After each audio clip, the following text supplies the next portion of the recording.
Democrats are burning down another city. I think today, if I didn't want to write another show today, sometimes writing the show takes a little bit of time. I could have just gone back to a show from a couple of weeks ago and switched the names of the cities. What was the last city they were burning down? I don't know, Atlanta or whatever. They're burning down. It seems like a different city every week. I could have dubbed in Kenosha, Wisconsin, the same exact script. Would have remained exactly the same. What happened?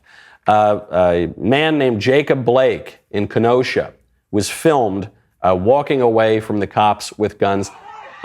Maybe you've seen the clip. You got the cops have got their guns trained on him. The guy's walking away, opens his car door, reaches into his car as the cops are telling him not to, and then the cops fire on the guy as he's reaching into his car.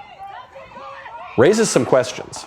If you are, for whatever reason, under arrest and you're resisting arrest, that is going to make this a very provocative and dangerous situation. And in virtually maybe every single one of these officer-involved killing cases, you've got the perpetrator resisting arrest, which automatically makes things more dangerous. But then, imagine you've got multiple guns trained on you, cops saying, stop, don't go to her. And you're walking around cool as a cucumber, like you're just going to walk to that car. And by the way, this guy's children were in the car, so you're making this very dangerous situation for your children. And then he reaches into the car. What's he reaching in to get? We don't know. Problem is the cops didn't know either. Is he reaching in to grab a gun? I don't know. It seems like a very plausible situation. And so the cops at the very last moment fire their weapons. Because what are they supposed to do? If you're a cop and you've got this guy resisting arrest, walks in, reaches into his car, are you supposed to wait for him to grab a gun and turn around and point it at you and fire it off a few times before you use force? Probably not.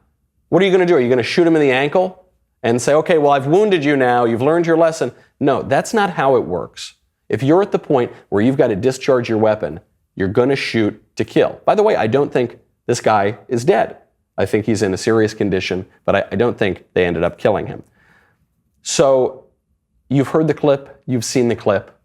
You've looked at what's happened. What is the news saying about this?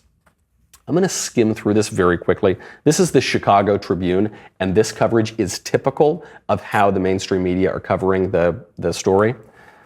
Jacob Blake, shot by police officer in Kenosha, part of Evanston family long associated with community activism. Community activism, what does that mean? The story opens with 554 words about this guy. I'll just give you some of the highlights. Jacob Blake, who was shot by a police officer in Kenosha on Sunday, grew up in Evanston as part of a family with deep ties to local community activism. Then it describes the video, but it doesn't describe it too specifically. It says there's unrest, now that's going on. Unrest is code word for people are burning down car dealerships and looting and throwing bricks at cops' heads. It describes the video a little bit more, but not too specifically. As of Monday, Blake was in serious condition. Blake's family's been active in and around Evanston for generations, said his uncle, Justin Blake, while en route to the hospital where Jacob Blake is being treated. He's a lively young man. He's like his father, my brother, Justin Blake said. So one thing you notice about the article, the only source they ever refer to is this guy's uncle. Justin Blake said that. He's got a hell of a personality and he loves people. He moved to the Kenosha Racine area a few years ago for a job and family, his uncle said. It was a safer location. He could work and try to save and build for a better life, Justin Blake said. So how many times is it going to say, the uncle said this, the uncle said that? Journalists used to go out and get multiple sources and try to construct the story themselves, not allow people who are the object of the story and their relatives to write the story. He loves sports, music, and architecture.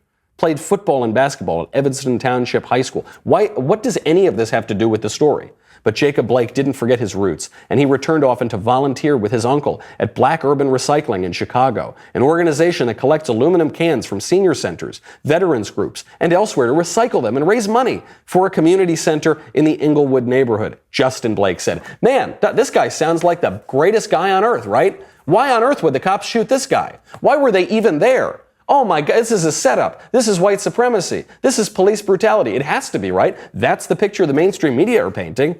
The veterans love him when he comes around because he's always polite and perky, his uncle said. Man, his uncle's sure got a lot to say. Jacob Blake's grandfather, also named Jacob Blake, served as pastor of Ebenezer AME Church in Evanston and was a local leader in the civil rights movement, according to Chicago Tribune archives. After the death of Martin Luther King Jr., The Reverend Jacob Blake helped organize and spoke to a crowd of 3,000 Evanston residents who marched in support of a local comprehensive housing law. Man, this guy's like Martin Luther King Jr., for goodness sakes. Can you believe these white supremacist, racist cops did this with no reason, no provocation whatsoever? It goes on for like another 150 or 200 words. Talks about these various buildings that were trying to get people out of the slums, all this wonderful work that this man's family's done. 542 words later. Court records show Blake has a pending criminal case that started last month. Online court records indicate Kenosha County prosecutors charged Blake on July 6th with third-degree sexual assault, trespassing, and disorderly conduct in connection with domestic abuse. An arrest warrant was issued for Blake the next day. Oh. So it doesn't sound like all that stuff that the uncle said and how he's wonderful and how he's always helping old ladies cross the street and how he's picking up trash and litter and aluminum cans. Maybe that's not the story. Maybe the story is there's a warrant out for his arrest because of sexual assault, trespassing, and domestic abuse. And it's not that the media completely ignore it. It's not that the media completely lie about it. It's that they bury the only actual news, the only relevant information in that story. They bury it almost 550 words into the story.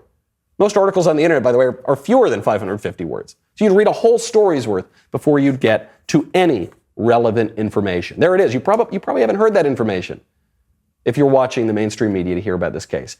If you enjoyed that video, and I would hope that you did, please be sure to hit the subscribe button so that all of the befuddled radicals wading through the wasteland of YouTube knows where they can get the truth.